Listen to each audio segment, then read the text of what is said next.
Bonjour et bienvenue pour ce nouveau point hebdomadaire. Aujourd'hui, la scène sportive. Nous avons fait le Parlement du sport pour montrer la vitalité sportive de la Seine-sur-Mer. Un nombre record de licenciés, d'associations, de pratiques sportives et pourtant, tout cela se fait dans un contexte où les installations sportives ne sont pas de première jeunesse, avec un bilan global sur ces infrastructures estimé à 15 millions d'euros de travaux si on voulait reprendre toutes ces installations.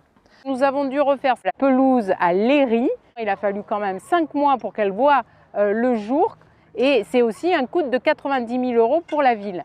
Nous avons mené beaucoup d'actions depuis notre arrivée avec les installations du street workout à Alimy et sur le parc de la Navale.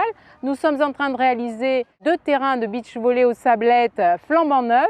Il y a aussi la réalisation de toute la tribune à Scaglia pour voir les matchs dans de bonnes conditions. Donc nous avons une double problématique avec beaucoup de licenciés, beaucoup de gens impliqués dans ce monde associatif qui joue aussi un rôle social et de solidarité important, et puis des difficultés financières.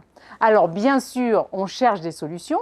Bien sûr, nous allons en trouver, même si la difficulté aujourd'hui, c'est de faire rentrer toutes ces installations dans des cadres, qu'ils soient européens, d'État ou de la région, pour avoir des financements, notamment en matière de restauration écologique, d'amélioration des consommations de fluides, etc. Donc nous essayons de nous engager dans les projets où il y aura des financements. Pareil pour les éclairages, que ce soit partout sur la ville, mais encore plus sur les stades. Nous avons demandé à la métropole d'intégrer le projet global de réhabilitation de ces équipements pour consommer moins d'électricité. C'est un travail qui se fait sur l'ensemble du territoire et bien sûr, nous nous sommes engagés dans ce dispositif également.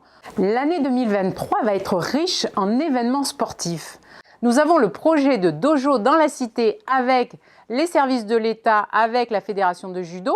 Nous avons le championnat de beach rowing, le championnat européen de beach rowing fin du mois d'août aux Sablettes et sur Tamaris. Et puis nous avons bien sûr l'arrivée des Springboks sur le grand hôtel des Sablettes avec potentiellement une fan zone que nous allons organiser. Tournoi de rugby sur la plage, des écrans géants pour la diffusion des matchs. Bien sûr, nous sommes pour l'équipe de France, mais nous sommes extrêmement fiers d'avoir les Springboks aux Sablettes et avec le cortège de tous les pays qui vont avoir un éclairage positif sur notre ville. La Seine est terre de champions et nous avons commencé à travers les Sénois d'or à l'automne de mettre à l'honneur tous nos sportifs de haut niveau et il y en a énormément. Je sais que vous êtes nombreux à consommer le sport, que ce soit les équipements sportifs de la ville ou la nature. Et je trouve ça fabuleux parce que c'est le meilleur moyen de résister à la morosité ambiante et de trouver des sources de bonheur immédiates, faciles, en famille, entre amis et qui sont totalement liées à la qualité de nos paysages, la qualité de notre bord de mer et il faut en profiter sans modération. Je vous souhaite une belle semaine et je vous dis à bientôt.